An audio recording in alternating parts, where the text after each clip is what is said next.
Untamed is going to be untamed. It's going to be a little crazy. I want to talk to my people. I want to talk to my brothers and sisters.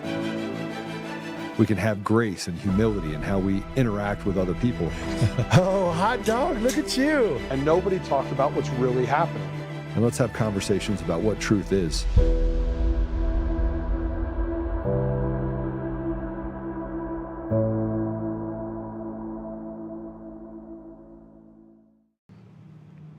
Hey, so welcome back. It is Tuesday, and man, I don't know how to feel about today. Yesterday, I just kind of went on a tear and talking about the fact that I don't have credibility. So I'm going to start every show with the fact that, yeah, I just want you to know that they said I don't have credibility. They don't have credibility. I lack credibility because they say so. And I keep looking around at the accomplishment. I just started picking up the phone and started looking at other people's credibility and thinking to myself, all right, well, what makes that person credible? I mean, I don't know. I built multiple companies, took some from a cocktail napkin to 160 million in revenue. I don't have any credibility at all. I agree with you. I have no credibility. If the litmus test is that you have to be a treasure hunter and you have to work for the CIA, like if that's the litmus test, I failed. If you have to kiss the boots of influencers, I failed. Like I just have no interest in having that type of credibility. But if you want to talk about what's happening holistically across the board with elections and Joe is right again, then I think I have credibility. And I've been able to do things that and contribute without asking for anything in return to a lot of people across the country. And have I been wrong before? Maybe. Yeah, probably. But I don't know a whole lot of people that spent as much money and as much resources that as I have chasing things for people that would step over my dead body, meaning most of the general public, just to give people an opportunity to have opportunities in the future. So I lack credibility. So if you're listening to me, welcome to Mr. Don't have any credibility. We're going to have a great show today. And we're going to talk about something that's probably going to put me in a better position or worse position on what credibility means.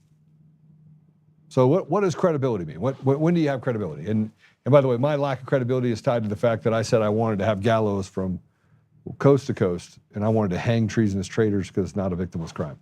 I stand by that. I stand by it today, tomorrow, every day on Sunday. I don't have credibility because I called out Ukraine. Oh, that's right, I was right. Or the elections.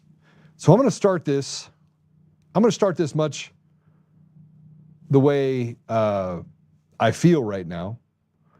And I didn't really put this up yet, and it's not even a part of our profile. I don't think it is anyway. Let me check to make sure they didn't. Maybe they did. They could have surprised me and just thrown it in there. Let me see if I can find this little booger. Where are we at here? Do we have it in there? Do we have the thing in there about Dominion? Do we have that? Do we have the Dominion tweet in there? We don't. All right, well, while I'm doing that, everybody just hit the share button. If you're on X, hit the share button. If you're Eric Coomer, hit the share button and pray for your own salvation, huh? Yeah. Can you grab that for real quick? So Coomer's attorney sent this whole thing over, and they've gone with this narrative that they've largely created in the public. They are the ones that created it with New York Times. They're the ones that created it with, that there is no proof, there is no proof, there is no proof. And in large part, the CIA ran with that. The CIA is deathly afraid of me.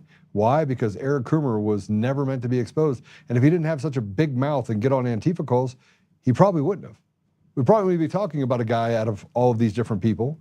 We wouldn't be talking about the adjudication process or the different patents that he owned. We wouldn't even know who he is. And in large part, I don't think we would have gotten to the bottom of all the stuff that's been happening with elections across the country. Now, I'm not going to take credit for it because Eric Coomer played his part. But I will say this. I put this up. Dominion voting systems exposed by Serbian leaders implicates the CIA. I was right, continue to be right. Eric Coomer is the cog to the wheel. It is time for this charade to be torn apart at POTUS. It is time we take them down. This is a 1 hour post. We're going to post it on all the different socials. And if you get a chance, it'll probably be on a couple of, behind a couple of things. We'll put it on the Substack and everything else, and I'll give you my thoughts on it. Here's the bottom line.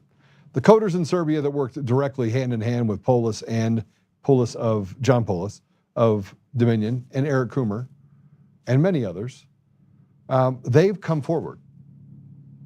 And in the time that all of this is done, there's been collected information and affidavits by Serbian leaders that have talked about the CIA being involved in stealing the American dream from 300 million people. These people are treasonous traitors, and they get to hide behind the fact that they're the CIA. Now, I'm talking specifically about a couple people that during 2020, one of them, his name is Sam Faddis, flew out to Colorado and met with me. And he went back and he says, well, at a minimum, he's embellishing. Now, so let me just want to put this in perspective for you, because the guy works for the CIA. This guy, Sam Faddis, CIA guy, was sent out here by Sidney Powell. Now, Sidney Powell got on TV and said that there was a recording of Eric Coomer and is the one that started the whole, well, where's the recording? Where's the recording? Knowing that there never was a recording. So I think I'm putting together all the pieces here. Like, I just don't give a shit about anybody in this entire movement except for President Trump and a few people that have actually shown themselves to be good people. But everyone else just kind of, you see them coming together. I saw Bannon come together with Faddis. He was on the show just a couple weeks ago. I go, that checks, that makes sense. And I remember distinctly in January when I was in Washington, the bloodthirst and the people that were there to create as much chaos as possible. They've created, and they have enough people in this mix that the right and the left are both a bunch of retards. In large part creating as much chaos as they possibly can. But this guy, Sam Faddis, flew out here, met with me, got irritated when I said, what else do you want to know? He goes, well, tell me more. I was like, there's nothing more to tell you. What else do you want me to say to you? And he goes, well, you know, and he did this thing. And I got irritated, and I was like, well, then just piss off. I said it a little more harshly. And he got irritated with someone else that he had sitting over on the other side. And he said, at a minimum, he's embellishing it. And literally, almost immediately, Sidney Powell comes out and says, oh, we have this recording of Eric Coomer, knowing that she didn't. And then had to backtrack on that. But that created the firestorm, and that created the open door for the media to say, oh yeah, where's the recording? So I just want you to understand that when I put the stuff up about Dominion and Serbia, I didn't know any of this. When I wrote that report, when I built that model, I didn't have any of the audits, none of them. So how was I able to predict the outcome of the Georgia runoff election? Oh, that's right, I don't have credibility. I did it because I am clairvoyant. So I have no credibility, but I'm clairvoyant, and you have an entire op being run on the right side that basically is creating as much chaos as possible that pushed President Trump in 2020 and 2021 not to pull the lever to say, all right, let's get to the bottom of this fraud. Now he's doing it now, as I said yesterday when we talked about Venezuela. I'm amazed. I'm amazed by just the sheer amount of foolery that we have going on right now. Sorry, I got signed out. Let me get signed back in here. There we go. So let's talk about some things today. We're going to talk about the deportation bombshells that have been coming out. We're going to talk about the invaders turning our streets into war zones. We're going to go through the unhinged leftist meltdown. Somewhere along the line, the narrative that we're all on stolen land. Somewhere on the line that no one is illegal. See, that's the new thing by the radical left. No one is illegal. And they're creating an environment where they make kids, they're puppets. So we're going to talk about it. We have teachers brainwashing children. And yet, this has pushed us to a place where we often don't say enough. We keep quiet.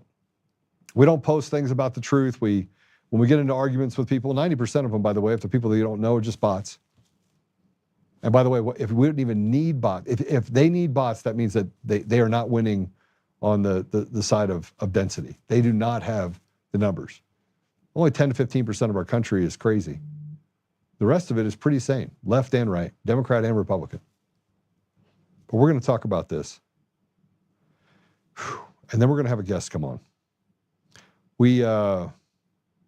Let me tell you about our guest first, and then I'm going to go through a couple things, and I'm going to go ahead and bring them on.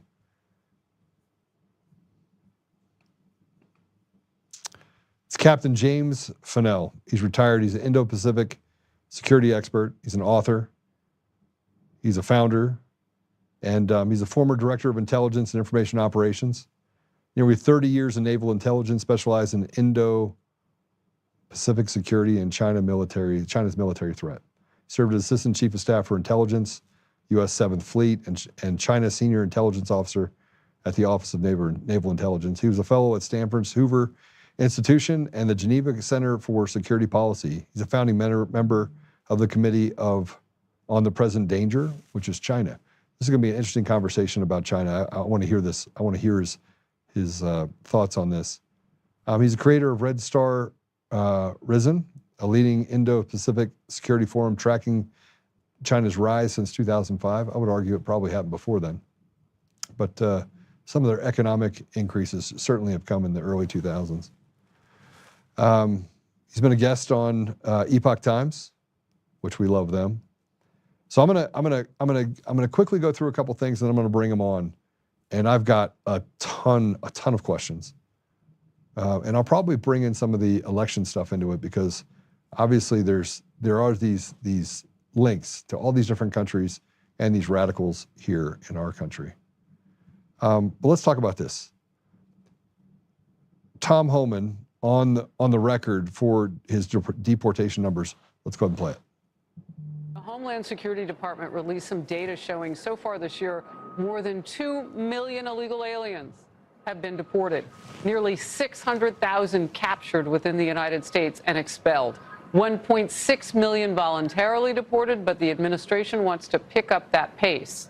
Well, first of all, the numbers are accurate. I mean, by the end of this year, by the end of December, we'll have over 600,000 removals. I looked at the numbers this morning. We're at 554,000 deportation. If you extrapolate out for 12 months, this is historic, the biggest deportation operation that we've ever seen. And so the numbers speak for themselves. Most secure border in history of the nation. As you said, record deportation operation. And let's not forget, we have found over 23,000 children, rescued many from forced labor trafficking and sex trafficking that the last administration wasn't even looking for. 100%. So great success. Yeah. So great success by this administration. You're exactly right.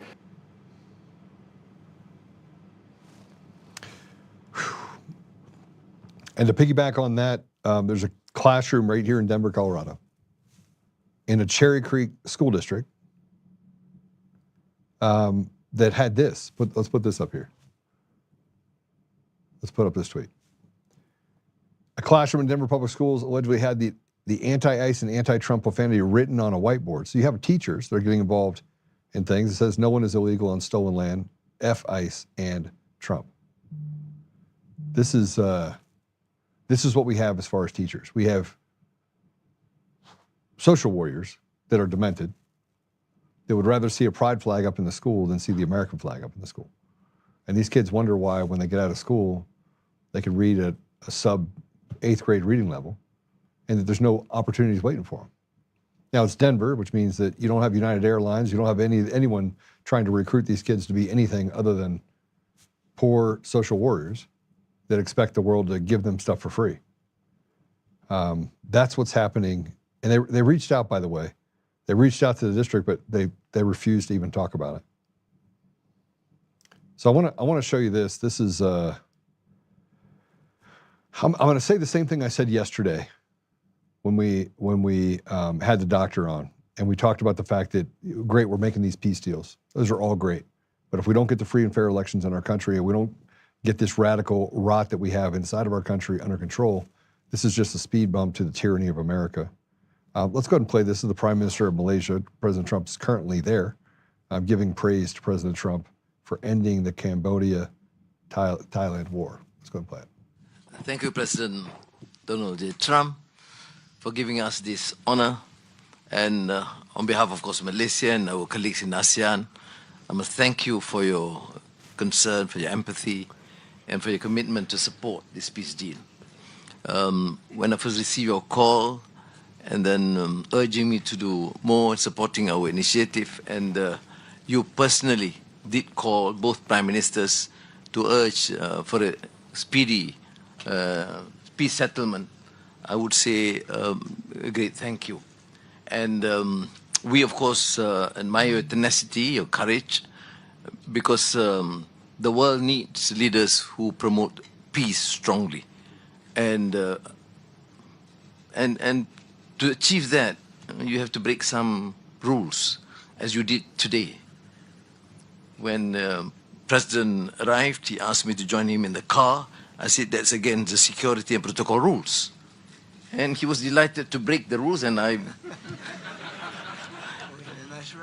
It was a nice ride. And we share a lot of things in common. You know, President Trump is concentrating on these peace deals. And I just often wonder if these peace deals are meant to then give us an opportunity in our country to get to a place where we can deal with the conflict, which has to happen. But President Trump did sign the Kuala Lumpur Peace Accords. And this is on top of some peace and, some trade deals he did with Malaysia. Let's go ahead and play it.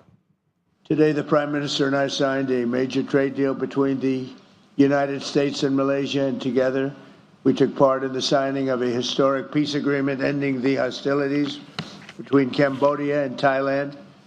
We're calling it the Kuala Lumpur Peace Accords. You know, again, I'm gonna say this again before we bring our guest on. There's a lot of things that I care about. I bet you most of you didn't know that Cambodia and Thailand were actually in a conflict. I'd venture to say most of you didn't know. It's probably one of the most tense borders you're going to have in the history of any country around the world. And you didn't know about it. So we're solving some problems that we do know about, some that we don't. If the media didn't tell us what was happening 3,000 miles away, we would have no clue. But that does not pale in comparison to getting someone like Tina Peters out of jail. I don't see any posts on Tina Peters getting out of jail. I see that it just kind of fell off, and now people aren't talking about the obvious. Get Tina Peters out of jail. So, you know, I walked into this today, and I'm just going to say Tina Peters needs to be free, and they need to start locking up people in our country. With that said, I'm going to go ahead and welcome our guest onto the show and get a perspective from Captain Fanell. Welcome to the show. Hey, Joe, how are you? Nice to be on your show. It's good to have you. Thanks for your service. All right, let's talk about the 500,000-pound gorilla in the world, in the room. China. Is China our biggest threat right now? Well, I think I just heard the opening of your the show, and there's clearly we have serious domestic issues, and I agree with you. We need to get people out of jail that don't need to be in jail because they were targeted by the previous administration. There's no question about it, and it's a very serious issue, and these domestic issues need to be resolved. But in the international arena, when it comes to who's a real threat to the United States of America, it's really, Russia's got a nuclear arsenal that we have to worry about. It's big, it's serious. But the one that concerns me, and I spent my lifetime watching, is the People's Republic of China and their avowed, declaration to destroy us. And so that's what the PRC's been dedicated to since Mao stood on in front of the Forbidden City on 1 October 1949 and stood up and said, "We are the People's Republic of China." Now, he didn't have the power to do anything about it. Nobody really has until Xi, but that's their goal. And for many, many years, we did not pay attention to it. And instead, we did the opposite. We engaged with it. And that engagement has really put us back on a back foot in terms of being ready and prepared to deal with the threat. And we're not prepared And in addition to what's happened internally to our own country, it puts a lot of pressure on somebody like President Trump to be able to deal with all these issues at the same time. Well, let's just kind of call a spade, or let's just call it what it is, right? When we're having a conversation about China, there's far-reaching implications of what they've been able to do to infiltrate U.S. policy. I mean, you can see it. It's as obvious as some of the other things that we have to worry about, which are other countries that have these pacts and these different things that are able to come and influence, our not only our foreign policy but our domestic policy. Are we? I'm actually less worried about Russia than I am China, in a lot of respects, because they would say the same thing about us. They would say we have to worry about the United States' nuclear arsenal, but the way that China's gone about this has been largely through economic reprisal. Like they've created a huge chasm for us, where we don't have the ability to, we don't have the production capabilities in our country to sustain our own environment, and they know that. So right. Well, it goes back to when we opened up and our recognition, and Nixon and Kissinger went to China in 71, and then we recognized them in January 1st, 1979. Since that time, there was this kind of thinking between Nixon and Kissinger that if we recognized China and we opened up with them, we could use China to help us against the Soviet Union. And the Chinese allowed us to have signals intelligence bases in northern China that could monitor Soviet ballistic missile ICBM launches and tests. And so it was something that they said that we needed to do. And interestingly, I don't know if you caught it, but a week ago Sunday, when President Trump was on Maria Bartiromo's show, he actually said, hey, one of the biggest mistakes that Nixon made was opening up to China. And that's really a fundamentally different assessment than any other president since 1971. That's like, 54 years of a certain policy that both Democrats and Republicans had, which was to say, well, we had to recognize them. They're a billion people, and they helped us with China or with Russia, and so the Soviet Union, and so therefore it made sense. And Trump is now challenging that, and I thought that was very, very interesting. He's done it twice. It wasn't just with Maria. He's made another statement to Lee Smith in an article that was published here in the last couple of days on The Blaze. And so the point is, regardless of what Trump just said about Nixon, the consensus in Washington was that, hey, if we recognize China, then we can use them to help us against the Soviets, and then they'll eventually adopt our way of thinking. They'll become more like us if we engage with them. And so what we created in America, and Kissinger was the leader of this, was this engagement school. And if you go to any think tank in Washington, you just pick one, they're all the people that deal with China and the Asia security experts will all be acolytes of the Kissinger School of Engagement. They'll all tell you that engagement is beneficial to us. They did that up until Trump's first administration. And then in 2017, Trump's first administration came in and said, hold on a minute. If engagement's so good, then how come things are worse in Asia? How come China's got more carriers? Well, at that time they didn't have carriers, but more nuclear missiles, more ships, more submarines, more satellites, more everything, and they're more belligerent, and they're bullying our neighbors and allies. How come things haven't gotten better? How come they're not becoming like us? How come they're more mercantilistic? How come they're trying to defeat us with things like the Belt and Road Initiative, et cetera, et cetera? And so the first crack in the door of this idea that engagement was the best thing that we could do came during Trump's first administration. And now we're seeing in his second administration, and Biden and his team essentially went back to it. Now, yes, they maintained some of the tariffs, but for the most part, Tony Blinken and Jake Sullivan were big-time believers in engagement, and so was Joe Biden. And it's only been since Trump's come in, this second administration, where he'll say nice things about Xi, But what you are seeing right now with this trip to China or to Asia, you're seeing a president that is actually, everything he's doing is about containing and being able to not be subject to the whims and the dictates of the Chinese Communist Party. And I think folks on your show should know, I mean, we are under a very, we've got the sword of Damocles hanging over our head. We can't produce U.S. military weapons without having Chinese rare earth elements processed and given to us. There's the book that came out, RX China, in 2019-ish frame. I forget the name of Marion that wrote the book. Very important book. Talks about pharmaceuticals. People in America need medicine to live. Well, that medicine comes from China. And there's other things that we have that come from China. And so these engagers, not only did they sell out our jobs in the America, and they moved our manufacturing out of America to China and other places now, but they also made us dependent upon the People's Republic of China.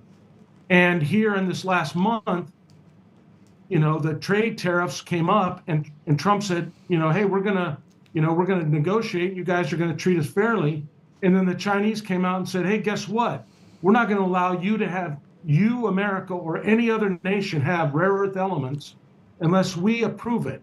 And we're gonna make the judgment on whether your use of these rare earth elements are for civilian purposes or military purposes. And if they come anywhere near military, we're not gonna give them to you. So China said to the United States and the rest of the world, you get no more rare earth elements, which means you cannot produce missiles, F-35s, all this stuff that we have, you're not going to get to be able to produce it.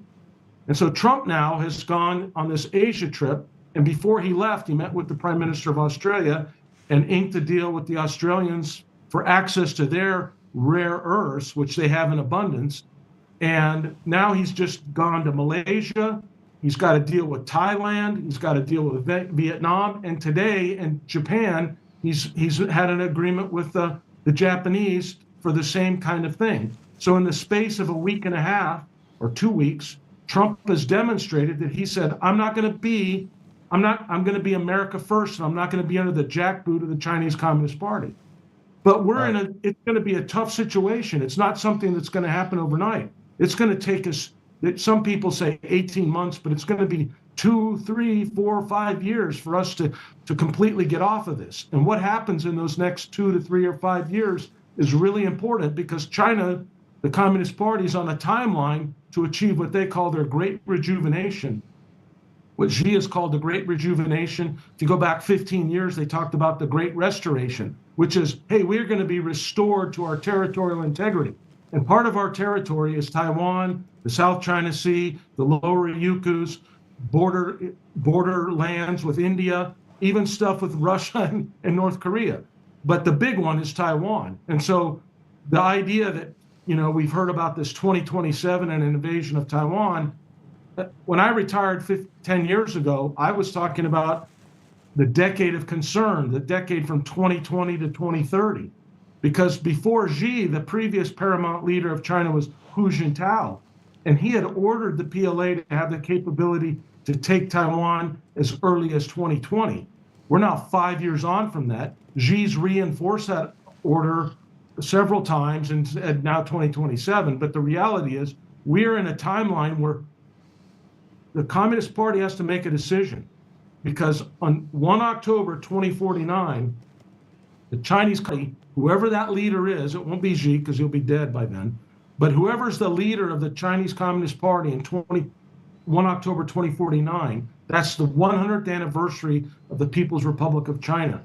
And that person that stands up there is going to have to say to the people of China, the Chinese Communist Party fulfilled our promise, and we have restored the territorial integrity of China. And they would prefer to do that with economic coercion, diplomatic coercion, lawfare, cognitive warfare. And they've been doing that. The number of countries that recognize Taiwan today compared to a decade ago is in half. And the economic power is greater. They've got problems today, but they're still economically very strong. They have the largest Navy in the world, the largest Air Force in Asia, largest strategic rocket force. They got they built their military that we paid for in large part, but they're a power now and they want their territory. And so the question is, can they get it without using military force, which they prefer to do, obviously. But they have prepared themselves to use military force. And the question for them is, how late can I go and not use military force and then use it and then still expect the world to come to Beijing like they did in 2008 when the world came to the Olympics in the Bird's Nest Stadium in Beijing. You remember that ceremony, right? That was, George Bush was there.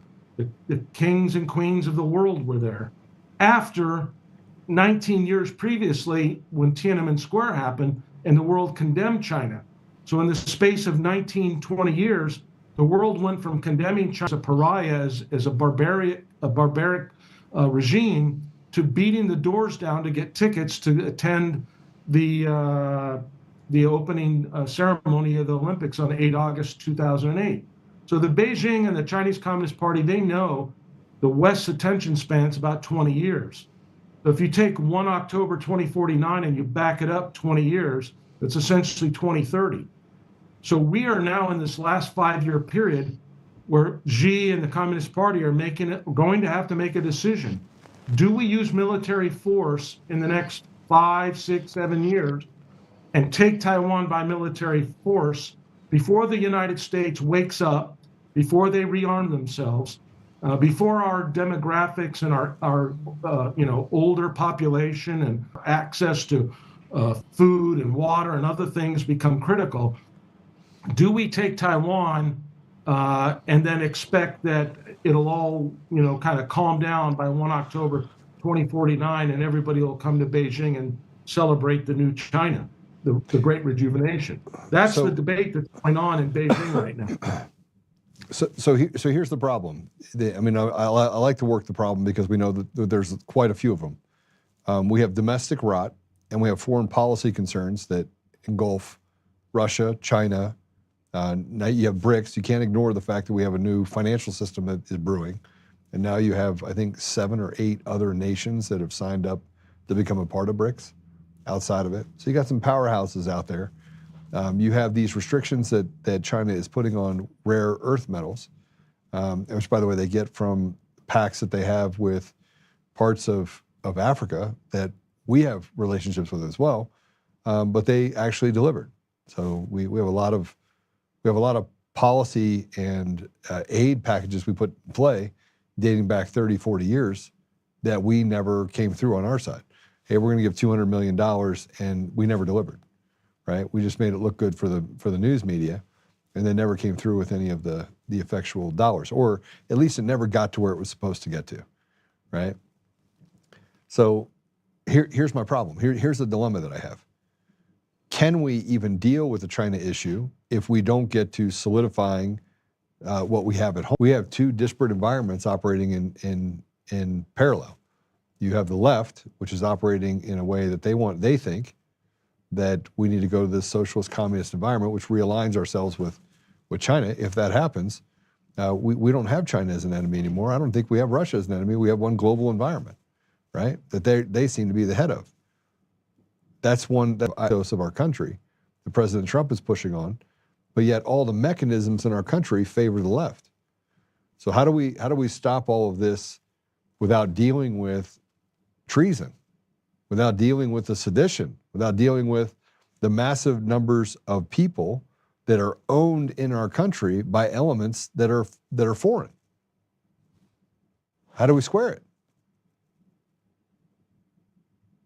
Yeah, you broke up a bit there, but I think I got the question, which is, we have to deal with the problems that you elucidated internally. We cannot ignore those.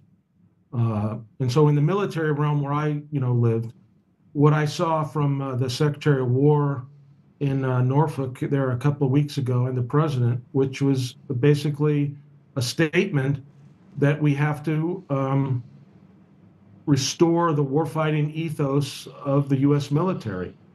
And to the extent that this administration's doing it in that arena, the defense or the War Department, we need to do the same in the rest of the country.